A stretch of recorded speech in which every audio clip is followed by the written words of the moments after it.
Hello, this is the luckiest maths teacher in the world. Thank you so much for tuning into this video in which we will look at converting decimals, fractions, and percentages. Now, we've already done a lot on decimals and fractions, but what are percentages? So percent means per 100. See, percentages are just fractions with denominator 100. For example, if you get 80% on your test, 80% is just 80 hundredths, 80 per 100. It means for every 100 marks, you got 80. Basically, you got 80 if the test was out of 100.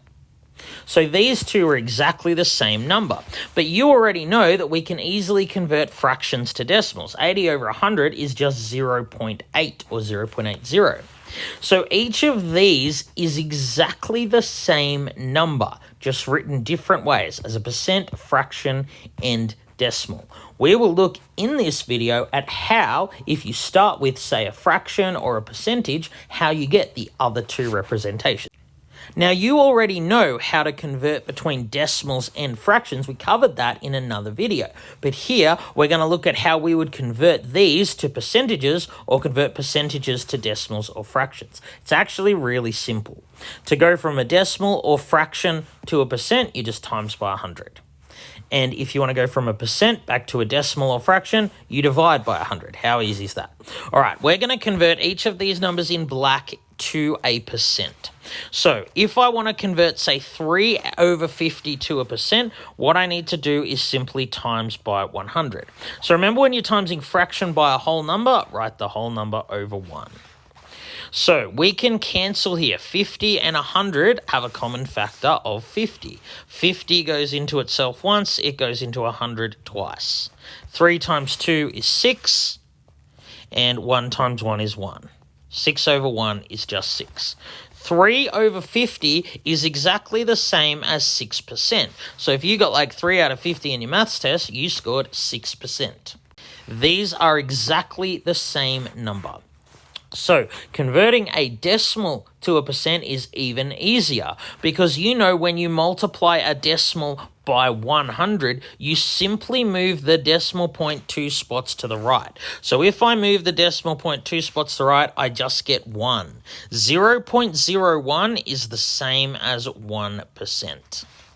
So how would we convert an improper fraction to a percent? Well, you do it exactly the same way. You just times by 100.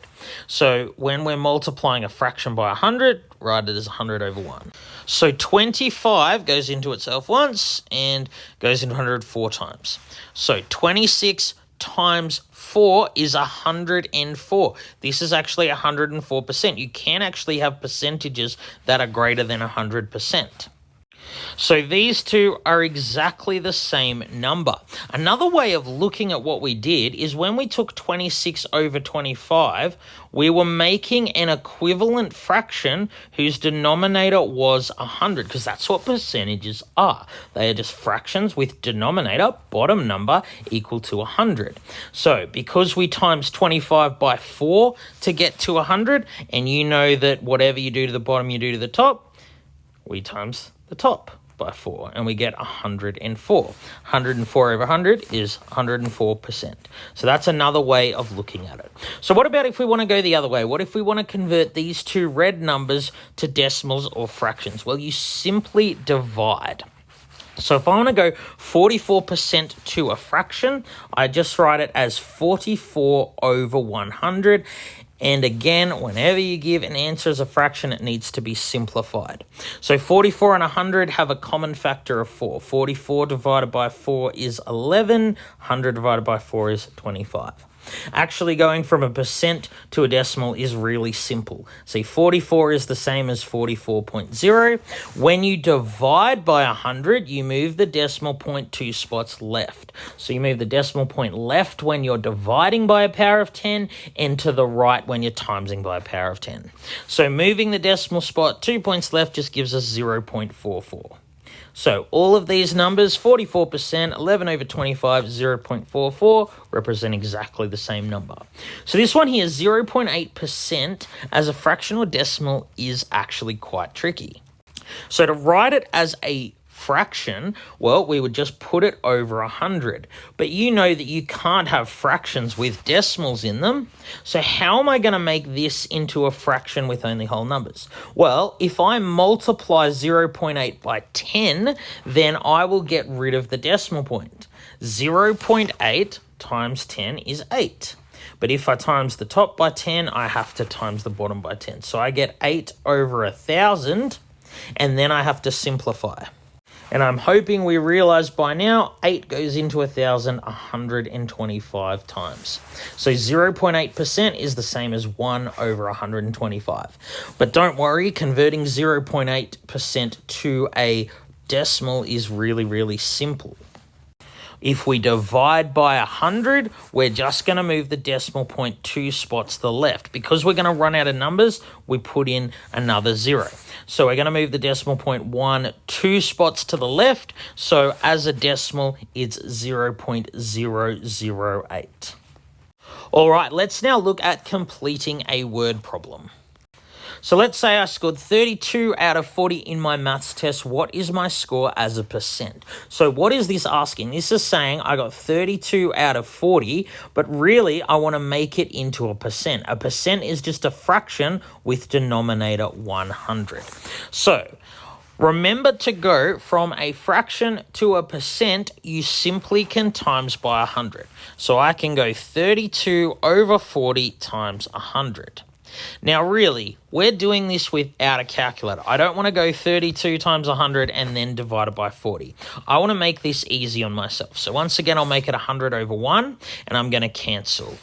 So 40 and 100 have a common factor. Their common factor is 20. That's the highest number that goes into both. 20 goes into 40 twice, and it goes into 105 times. But 32 and 2 also have a common factor of 2. 2 goes into itself once, and it goes into 32 16 times. So now we're just left with 16 times 5. Remember, to times by 5, you can just times it by 10 and divide by 2. So 16 times 10 is 160. Halve it, you get 80. This is 80%. If you scored 32 out of 40 in your maths test, you scored 80%. And see how much easier 16 times 5 is than doing 3,200 divided by 40. So when you're multiplying together fractions like this with big numbers, always see if there's something on the bottom and something on the top that share a common factor in order to make your calculation simpler. All right, thank you so much for tuning into this video. This has been the luckiest maths teacher in the world. Have a great day.